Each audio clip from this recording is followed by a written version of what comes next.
A lot of this has to do with our genetics. According to the Andromedans, our physicality is the sum total of 22 different races that have come down here, spent the weekend, messed with us, and then took off and went home.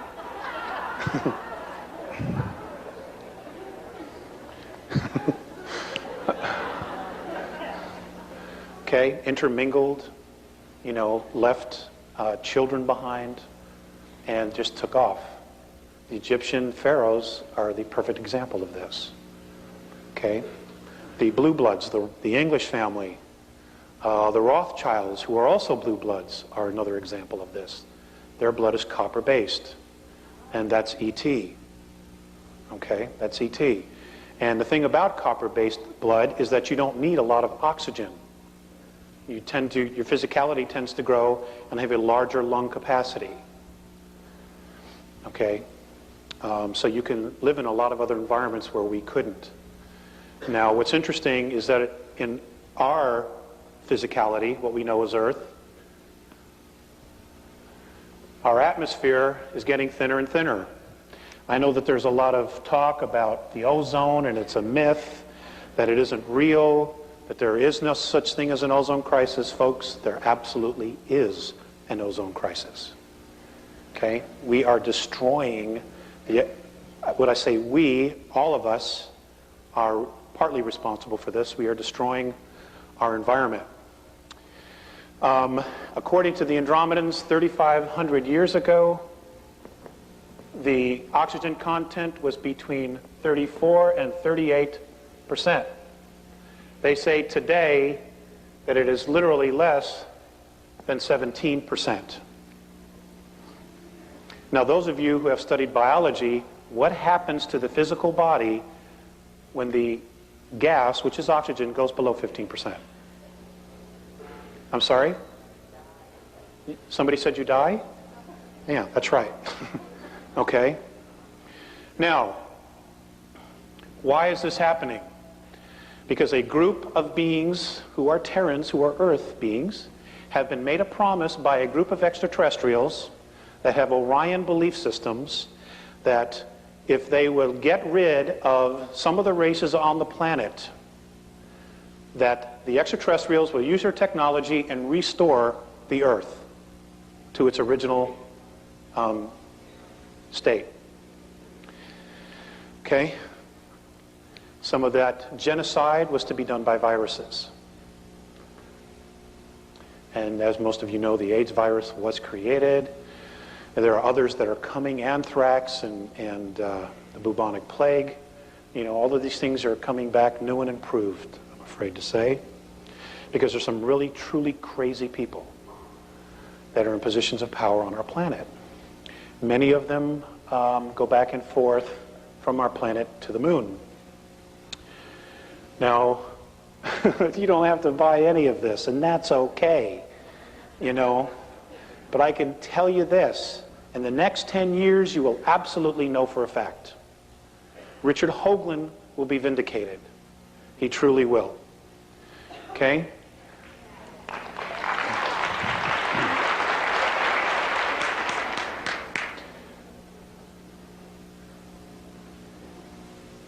There are ruins on almost all of the planets in our solar system. There is life as we speak on Uranus right now. There's life, plant life and mammal life, as we speak. Okay? It's there. If you want to do something to burst everybody's bubble, get them to send a satellite there. And if you have any connections, get them to keep the cameras rolling as it enters the atmosphere. Anyway, I want to talk about genetics. I'm going to read to you something that was given to me on 8/6 of 96. Actually, it was given to me a little bit sooner than that, and it took me quite a while to get it to Val. And it's about genetics. It's not very long, and I just ask that you bear with me. But apparently we were all copper-based. All of our physiology was based on copper. We were all blue bloods. Okay? We were all royalty. In fact, we still are. It's just that our physiology is not working the same. And the reason it isn't is apparently because of a nuclear war that occurred here. One of the nuclear wars that occurred here. Now, why Earth? Well, number one, it's a really beautiful place. Okay? It's not the only planet that has water.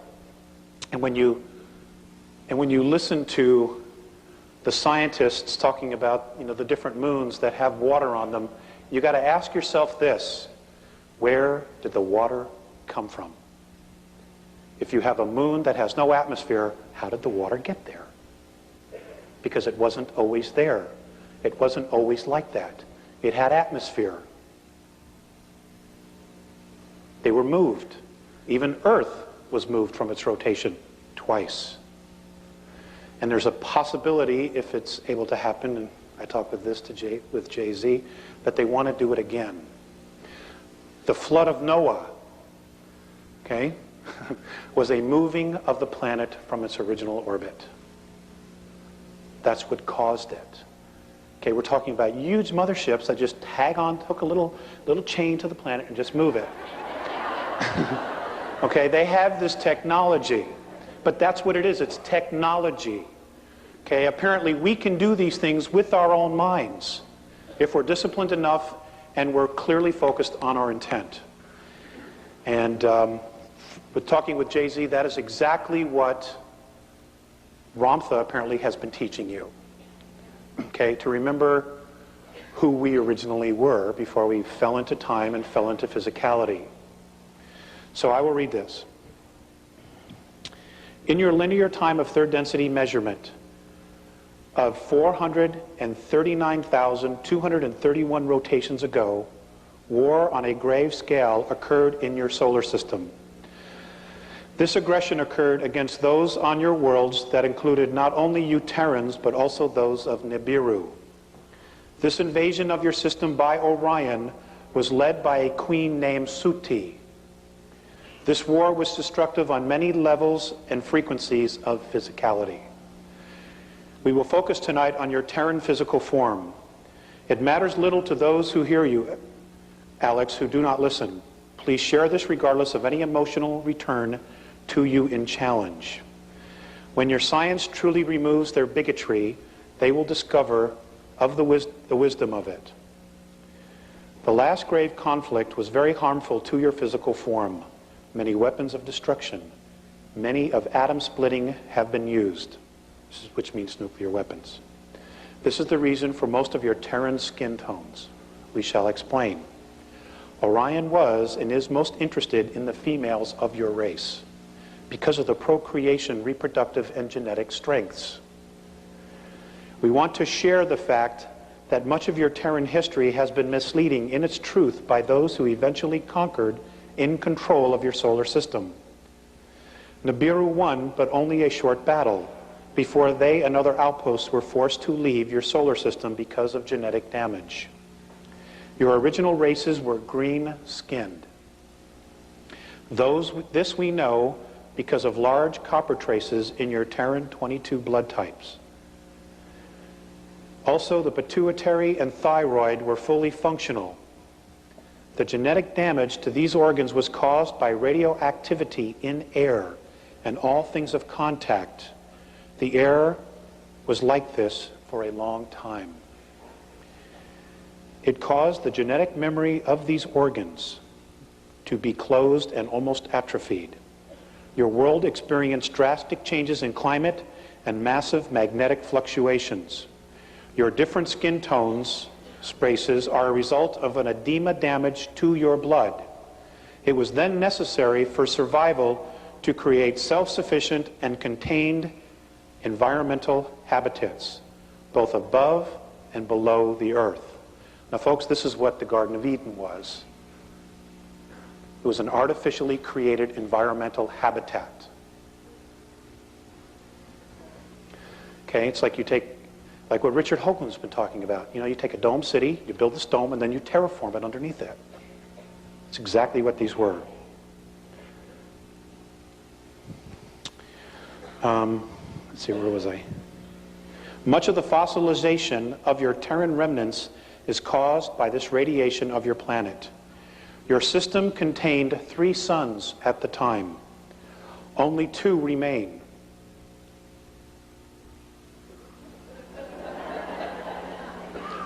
I'll read that again. Your system contained 3 suns at the time. Only 2 remain. Write it down, it's a question. Your physicality, your physicality in its original form contained a great balance of zinc, copper, magnesium, and iron. Your true blood color was green, like your chlorophyll. Some, we have discovered, even had a gold tint in it. As such, your physicality could survive in a high carbon dioxide atmosphere. Because of this,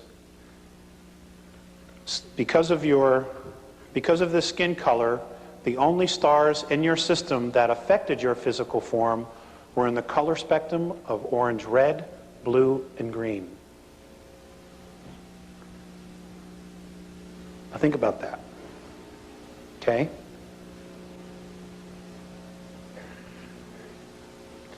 If you picture in your mind everything's a holograph, okay, which is a group of frequencies.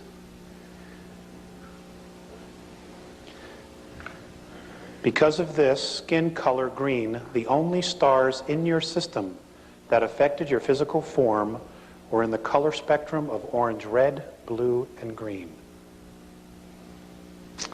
Many of your Terran races were stranded on the surface. The genetic changes were the result of radiation damage. Your race went from green to red to yellow to black to white. Let's run this again.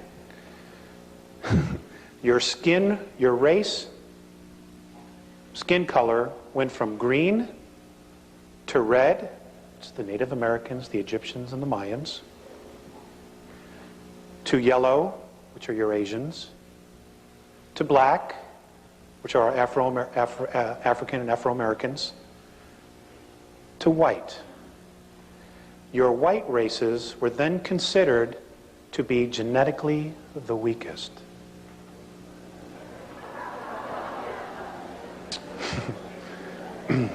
Puts a whole new light on prejudices, doesn't it?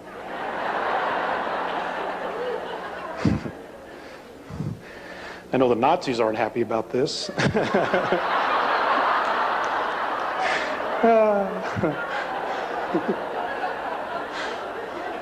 It's just as well I don't like them anyway.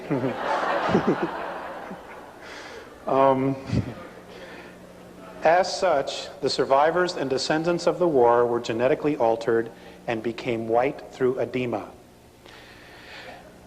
And they were persecuted and forced to live underground, only to surface 5,508 rotations ago to the surface of your world. Now there's, somebody had read this and they sent me an email and they had said that, I don't know, somewhere that there's a legend that the white race appeared out of the mountains of Tibet some time ago. And I don't know if that's true or not, but I'll ask the Living Encyclopedia Val, he knows. Let's see. The copper bloodline is now a small race on your planet, but it is strongest genetically. Your native red nation race is very strong and easiest to discover and understand.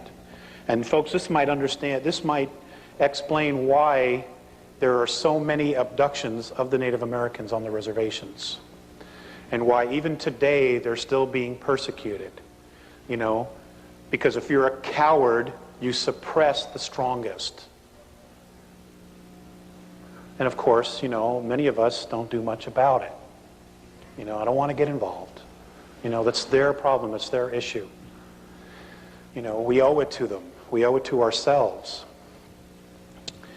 Let's see. The red is the closest to your original form among you. Your physicality had a natural defense to positive and negative frequencies due to the copper mineral in your blood. This lack of copper in your blood now has caused a partial loss of brain capacity and nervous system. Remember, your DNA contains cellular memory. It is possible to unlock this memory with the use of minerals such as copper. Your blood systems adapted to iron because of copper depletion due to radiation. We will share more with you, but we must return now. Be at one. They always end it with be at one. Okay.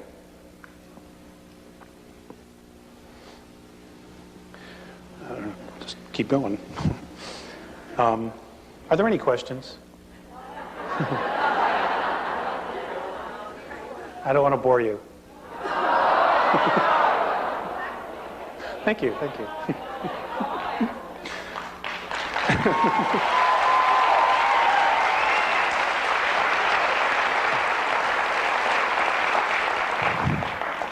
You guys are so great. I'd take you all home, but I can't feed you.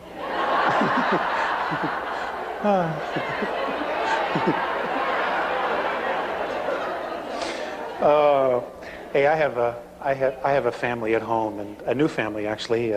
My wife and I just had a baby. He's a month old today. Thank you. He's totally cool. He's taught me 3 things already.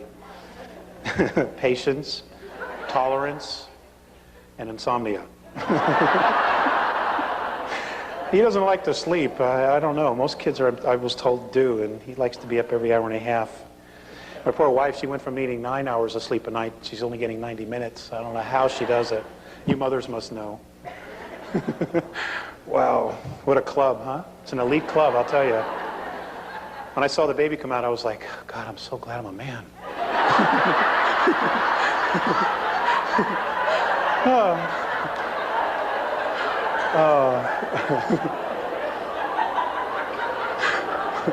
My wife said it was like passing a watermelon, and I can't imagine what that's like.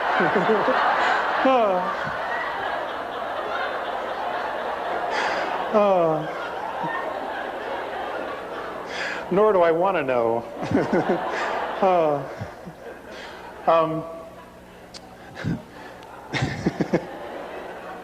Let's see.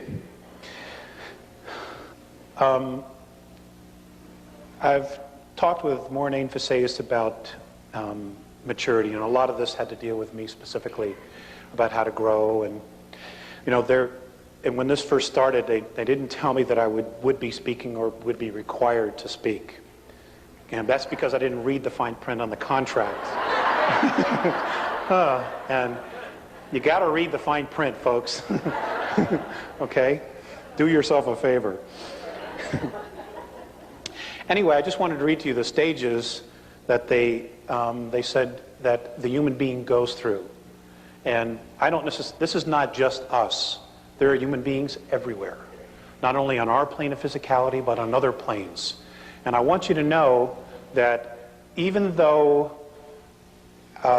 you may not see them, even though you talk about what I refer to as dimensions or densities, what apparently Ramtha refers to as the planes, there is a physicality on every one of those planes or densities.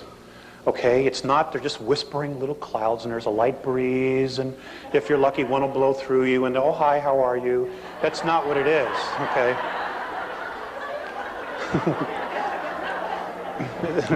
It's a lot more complicated than that. So these were the stages that a true human being goes through during its evolution. The first is the wandering, where we come from, why, our purpose, and gathering our tools. The second is an initiation, preparing our own path, each one different, purifying, and hopefully centering. The next is honoring, understanding the source of our creation. That's a biggie. Recognizing the sacred in oneself.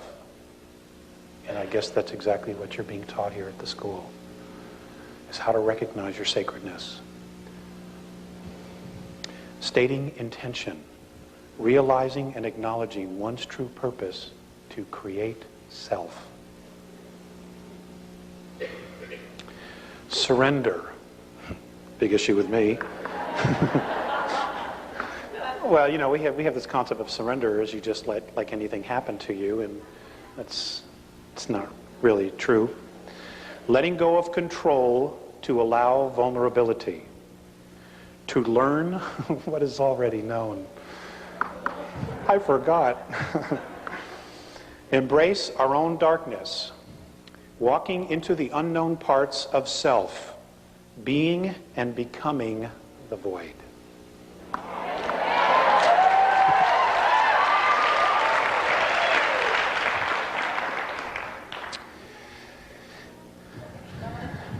Yeah, I'll do that after I go through it the first time. Lighting the flame in the heart, connecting to self and finding meaningful, honest ritual. Transformation, climbing the ladder of self-responsibility to hold a vision of being oneness, being the vision that alters all perception. Becoming human, empathy and compassion toward all, being in truly responsible relationships. And folks, I've learned, for me, that that's the secret of life, is relationships, because they all mirror back a part of us, part of me, all the relationships I have. Walking the path, integrating all of life's experiences, being a teacher by being. Service, discarding the illusion of separateness, total approach to life in humility and joy. And the last, the worship of the isness is the creation of self. The isness is their concept of creator, creation, what we refer to as God. I don't like to use the connotation God much anymore because, you know, our perception of it here, you know, is based on biblical teachings. And those beings, the God in the Old Testament and the God in the New Testament, are extraterrestrials. They're not the big guy. Okay? The big gal. Sorry.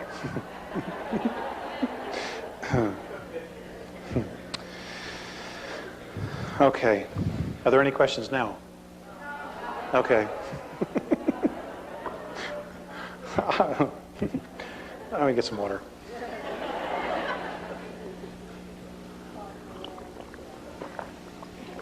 Okay. Fear is a big issue, at least not in this room, but outside this room it is.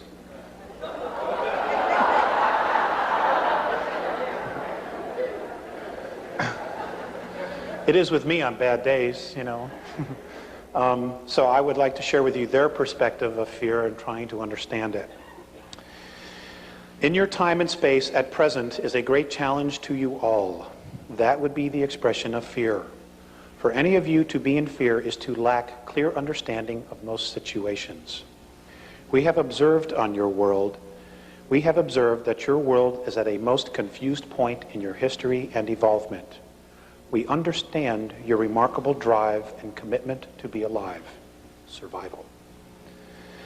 We, however, are not understanding of your need to create tools of death, expecting they will keep all in a space of understanding and peace.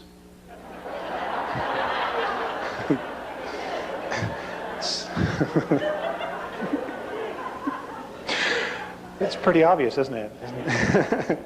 We have observed that you build, create, and plan in a space of fear, not in the consciousness of love. So your defensive position of institutions that create and employ are always then in a state of unraveling and disintegration. We share this with you because they drain you and your earth of energy, both the spiritual and materially physical. Fear always has to feed. Fear does not create itself. It has to feed. The fear we observe is difficult for us to understand. These are the Andromedans. It depletes you of your focus on the original intent. Now, they've referred to this a lot. And they've never come right out and said what the original intent was. But I suspect it's that definition I read you in the very beginning, that that was our original intent. It is elusive. It's a very secretive energy. Fear withholds love. This is most saddening to see and feel. How can we share understanding and love when so many of you are withholding from self and each other? You guys need some viral defense or something? Okay, please try to feel the words. We as a race are trying to express to your race. One of your original intentions in creating your physical reality is the idea of creating and learning to manipulate and express yourselves through physicality, using your consciousness. Okay, it is your consciousness that is the gift of the isness that the isness has given you, and in fact, all things that bear spirit. It is the gift that has been clouded, and most importantly, clouded by fear. This creation of fear is completely irrational to whom you all are. Fear, as we ourselves at one time as Lyran ancestors, sought to defend and legitimize withholding of love. We have come to understand that withholding love only creates perpetual disintegration. We have discovered in our home galaxy the ruins of vast races having achieved recognition that have ceased to exist. They destroyed themselves simply because they withheld love and drained the very life force out of their intent and imploded and destroyed their self-creation.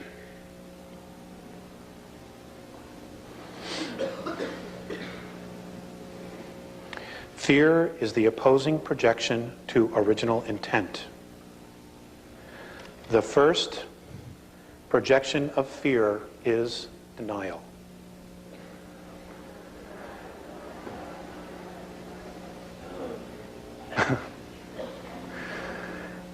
An emotion of incredible restriction. And as a restriction, denial and fear will result in the complete opposite reality as that which it claims to be. Fear is based, in our perspective, on a misunderstanding of one's own worth and security. Why is this so? We have formed a perspective based on your history. Your many religions have helped and hurt this process. Some of your world beliefs have many convinced they are sinful creatures of nature. Now, I just want to add something here. In one of my conversations with Mornay, the word sin came up, and I brought it up. I was born and raised a Catholic, so I was fully indoctrinated. And he told me that the word sin is a word that is pre-Sumerian, and the word sin originally meant genetic defect.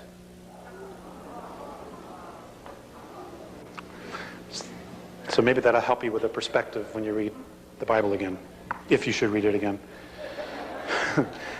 Some of your world beliefs have many convinced they are sinful creatures of nature. Your sciences teach that your physical form is a pool of chemicals thrown together by accident, so that you are all an accident. Living meaningless lives of chance. And folks, the first group of ETs that get here, who are not going to be benevolent and they're going to pass themselves off that they are going to be telling you that basically that we are their creation, that they own us because they created us. And the fact of the matter is, they didn't. Okay, it's another lie, and the first group will probably be those from Sirius B that will be openly contacting us. They're full of shit. Okay?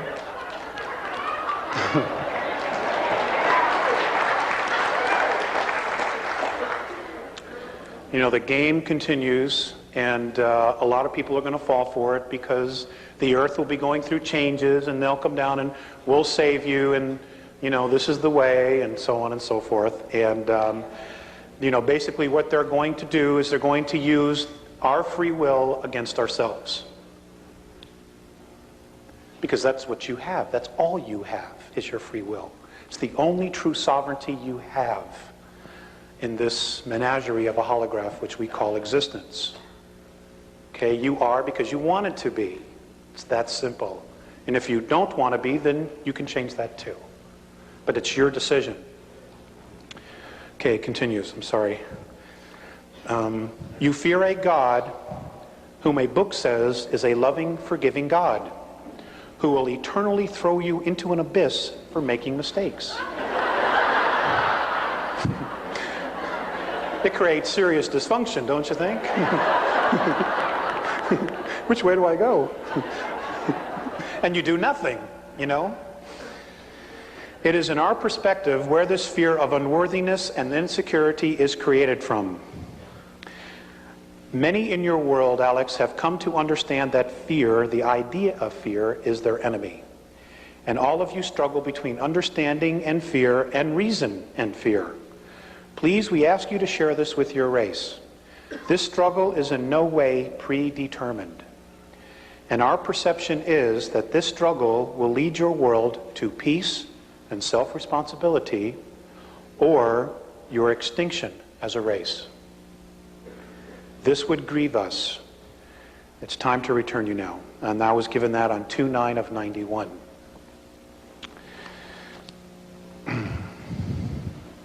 So,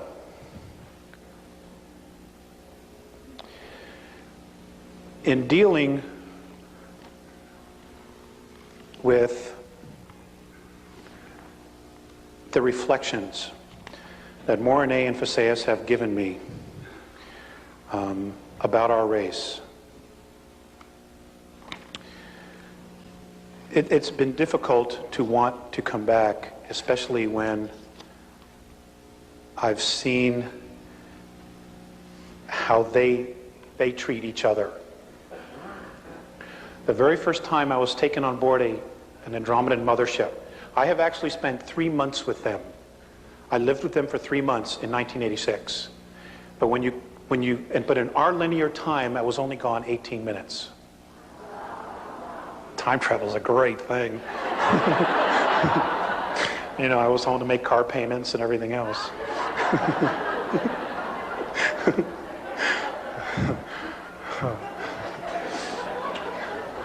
And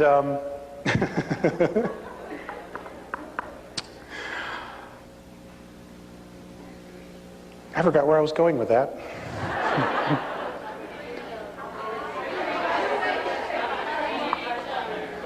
Oh, okay, how they treat each other. Anyway, the first time I was brought on an Andromedan mothership, and they are 900 miles in diameter. Okay? They are completely self-contained worlds. Everything they need is there. I had to wear a belt so that it would keep my physicality together, so that I could spend this time with them. With the very first time I walked on, and in the middle of, they're made up of different levels. The craft I was on had 24 different levels. And in the middle of these craft, there is a 21 mile by 21 mile park with trees and everything, okay? And they use extensive technology and holographs. And they can literally create their sunrise, their sunset, okay? And the trees and plants grow because it is a holograph, but it is real, even though they're creating it with technology. The very first time I walked on, there were children. They teach their children in the middle of these parks. Everything's done in nature, very much like the Native Americans used to do, you know, when the teepee got too small. And I walked on, and there were a bunch of children there, and as we walked out of a corridor, down a corridor, and out into this huge space of what looked like, could be anywhere, like Agura Hills or someplace out here, a park, the children moved away from me. And I was like really hurt, you know, I was like, oh man. And Mornay immediately picked up what I was feeling, and he said, it isn't you, we have been teaching them about your race.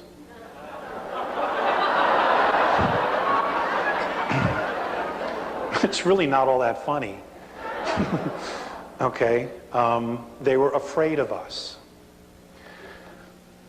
You know, and these are children I have never seen before, but immediately felt our energy, my energy, because I represented all of us. You know, and I do the best I can, sorry. I mean, but you know, I got my own stuff to work out too. So, you know, they're learning, and I'm amazed that they, you know, they still want to come back and help. Another time I had been waiting for them. They finally showed up, and as I was walking into the control room, I was being led by another Andromedan. Mornay was looking at a bunch of meters on the wall and some monitors measuring our atmosphere, and he looked really sad. So I said to him, I said, what's the matter? And he just pointed to the atmosphere and he goes, don't they understand that it's here because they needed it? They don't understand our suicidal tendencies. They don't. I guess they have the perspective that we should really know better. I don't know where they got that. So, I mean, that's just one of them, you know. Another time, Visayas was watching television on the ship. They were picking up television. And I told them that's not a good idea. Even on Earth, that's not a good idea. And he had been watching a news broadcast about a shooting in Chicago. That's what it was, where a cop shot a man, a black man, and then rushed over and tried to save his life. He had a hard time understanding why the policeman would try to take the life and then try to save it. He didn't understand the contradiction, and I don't know that they've still clearly dealt with that. You know, our reality that we know, that we accept as reality, is extremely foreign to a lot of other different races. They simply don't understand it, and there's like no way we could really truly rationalize it to them when they truly come from a space of unconditional love or mutual respect. And I have not done a good job in explaining it to them, because when I really stopped to think about it, it didn't make any sense to me at all either. So as Val would say, it's time for a new paradigm. And I guess that's what Ramtha is doing, teaching all of you and those before you and those to come after you. I've given a lot of thought to our race and the character issues, and I just want to share with you some of my thoughts on the human race and about people. A lot of this comes from my own experience dealing with us. A human being whose heart shows no passion is a person who doesn't have a life. A human being who doesn't give from his heart or her heart is a person who will lie to you. I've had to learn that the hard way. A human being whose heart is committed to nothing is a person who will not try, who will only take. A human being who is not willing to risk or take chances for love is a person who is absolutely empty inside. They're already dead. They're just sucking up air. I've come to this conclusion because of my relationship with Mornay and Visayas. I absolutely love these two beings. They are my fathers, my brothers, my friends. And,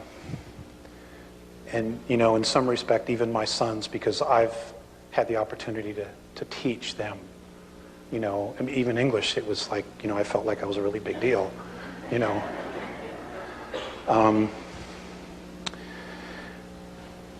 You know, there's so much information out there that is totally bogus. I went to the Star Visions conference. I'll probably get into trouble because this is beyond video, but I'm not going to do any more anyway.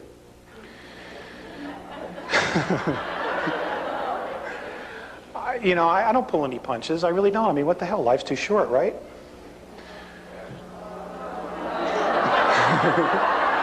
Okay. This incarnation. Okay, we have a difference of opinion. Hey, I've been hanging out with those guys, and, they live thousands of years. I wouldn't mind that. Yeah. But I don't want to live 1,000 years here. Not the way it is.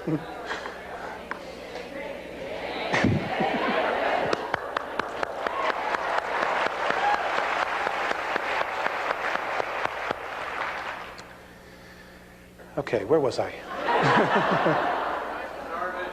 Star Visions, thank you. See, it's the insomnia, little munchkins around 3:30. Somebody wrote in a card we got, up around midnight, when you hear that mournful cry, just remember at 3 a.m. you can give it another try. And it's so true. The Star Visions, there was a guy there who had some pictures of some craft, and he said that he has been in contact with Syrians. And he mentioned Cirrus B. And then he went on to make a speech, and Jesus Christ is a starship commander. He lives on Earth underground in a place called Valley of the Echoes, and that they're coming back and there will be a war, and those who are not in favor of Jesus will be destroyed. And they gave this guy a standing ovation. I'm not kidding. They gave this guy a standing ovation. And it was really sad because these people don't have a clue. They don't want to take responsibility. They can totally thwart this war. We don't have to do anything really about this as long as we started working and learning to live with each other, granting mutual respect, having natural tolerance for our race. And I know it's not easy because of all the conditioning. But folks, I need your help. I desperately need your help. We don't need to create the book of Revelations, and that's exactly what we're doing. And there are beings out there that have technology that are more than happy to help us play this thing out, because we are a threat to them. And the reason we're a threat is not only who you are spiritually, which I will get into, but it's also because of our genetics. Okay? Our physicality was the Terran physicality, which is what we're known as, was melded between human extraterrestrial and the primate race, as this is what I've been taught. And it is that melding of those two races which gave us our incredible extremes of emotion, which is why we can hold so much creative energy inside of us. This is why they're concerned, and this is why the Andromedans are in awe of our creative energy. Because here they have to use technology to create some of their physicality. We don't. They're amazed that when you leave your house, okay? When you leave your house, everything is still there when you come back. It doesn't disintegrate.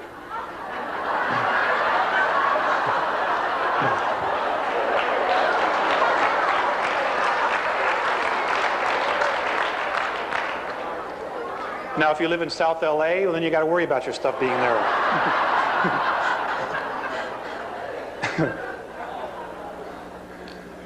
They're amazed at that, of the intent and the energy that it creates to create every one of those little tchotchkes that you have on your shelf. They're amazed. Because they're very simple. They're very, very simple. They don't have all the little stuff that we have.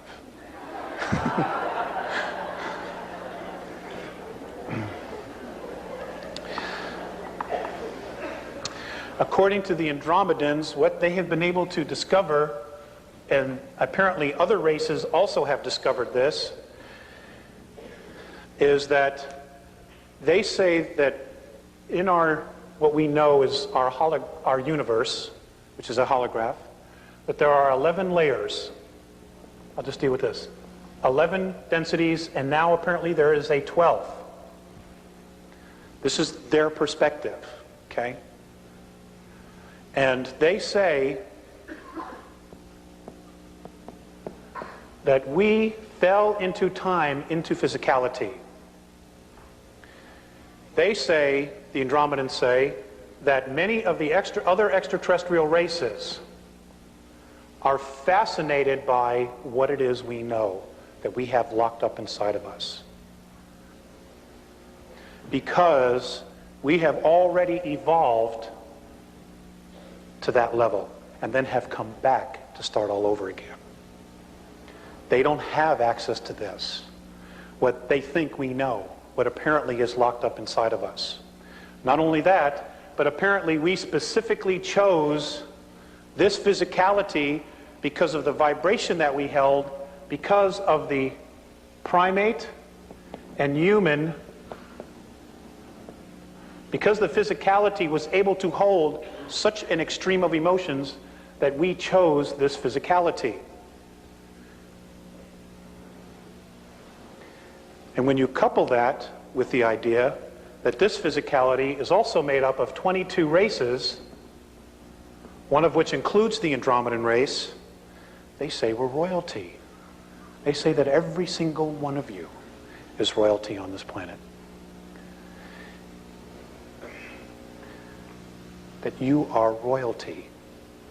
And that many of the other extraterrestrial races, particularly the benevolent ones, acknowledge this because of the fact that we are spirit and we have these genetics inside of us. The dark ones, which include the gray men and others, they see us as beasts because of the primate. How can we allow this to surpass us? And this is why the constant genetic and mental manipulation. And in talking with Jay-Z, you know, like she was saying earlier, we talk different ways, but we're really, in many respects, saying the same thing. They're concerned that once we move out of our prison of third density, that we will radically change everything.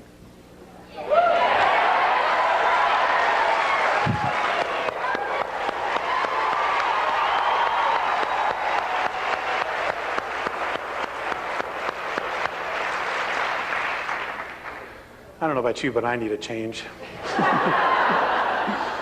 Oh, God, I'm so burned out. I want to go home.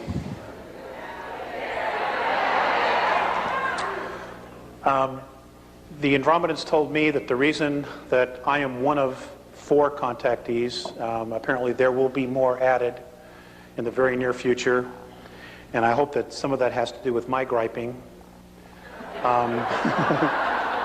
I've bitched and moaned and everything else. It's just impossible, you know, there's just not enough people. That there will be more, and those that will be contacted, the reason I and the other 3 were chosen, I guess, in the first round, is because that apparently when they were here, they had a colony 62,300 years ago. It's an approximation. They were here for only 65 years, that I was one of them that was here. That's how I got here. Okay? And there was a battle, and they were chased out of here. And I was killed in that. So, you know, when I write this number on the board, 62,000, that's a large number to me, you know. And I know it's linear time, and I know it feels like it was just yesterday, but I know that I'm from another place. And all of you are. You know, your souls were not born and hatched here. I can tell you that. We've all come from someplace else. They say that our universe, what we know is our universe, if we were to put it in our linear time, is a 21 trillion year old holograph. They also say that there are 100 trillion galaxies total in this, which we call our universe. That's including the other dimensions. 100 trillion. And some people still don't think there's life out there. I don't know what to do with folks like that, you know? I have some really good friends that I work with that are, you know, very, very good people. They're very awesome people, have full of integrity, but they are convinced that there's going to be a rapture and they don't have to do anything but just wait. And God, that pisses me off. I mean, there's so much work to do and you're just going to sit on your butt and wait? Suppose he changes his mind, I said to one guy. He goes, oh, he couldn't do that. I said, is he God? Well, yeah. Well, then he could, you know?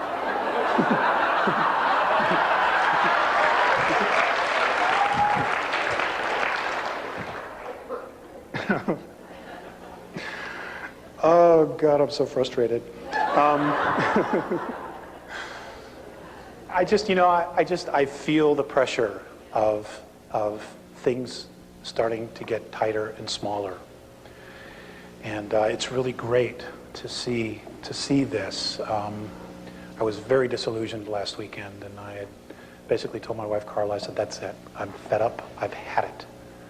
You know, I even thought about not coming because I was just so burned out. Well, you know, folks, it isn't easy walking these two worlds. You know? You know, right.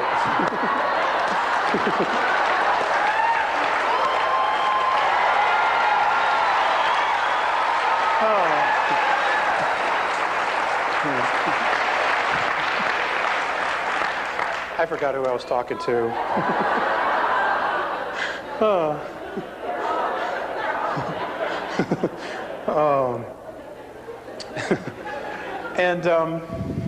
You know, there are times that when I go out for walks at night and I try to call them down and they don't always come. And you know, I look at my son and I look at my wife and I'm like, you know, do I need to put all my energy into this? And can I do both or what? And there are times I truly wrestle with, you know, where it is I want to be. Because the two realities are so extreme. You know, I mean, when I go up with them, I am so free, I can't even put it into words. And when I come back here, it's just like, you know, there's the phone bill, the electric bill, the gas bill, the car payments, the insurance, baby diapers, you know, formula, goat's milk, you know, all these little things, you know. And I say to myself, God, you know, they really got the right idea. They keep it real simple, you know, and all their energy goes into creating themselves. They're not distracted by all this other stuff. And I wrestle with that a lot. And I haven't come to a conclusion yet. I'll keep you posted. Okay, I want to read you something else that was from Phaseus. This was given on 6/5 of 96. The most necessary action now for all of you who are aware is to do what you are capable of to illuminate your degenerated societies. Consciousness is your scale. It always provides balance, which does not fail. It speaks to those and tells them what to do and what not to do, to one or all beings who choose to be evolved. The administrators of your governments are responsible for professional order, not your moral codes of order. The key to your happiness, Terrans, is in the hands of your own consciousness. We have perceived that you Terrans have arranged your lives not according to yourselves, but according to others. Your disappointments are due to this fact. This kind of conduct of yours is what is limiting your races. Each one of you is a free soul, a free consciousness. No one is the servant or slave of anyone else, though the hidden ones would trick you to believe otherwise. Mutual respect is imperative for a healed planetary race. Help is being extended to you if you so want it. because of our genetic lineage to your races. We would like to be with you during your difficult times, and we are right on the edge of that. Today, you are a planet and a race that destroys itself in ignorance. Your goal is to uncover the genuine human beings lost deep within yourselves. Always be at one with yourself. And then he went on at another point and said, we have been in communication with many races in discussions regarding militant decision making. We all agree that conflict in the end serves one purpose, to create fear. And this, we know, removes the original intent from creation. We are hopeful that sincerity will gain a momentum.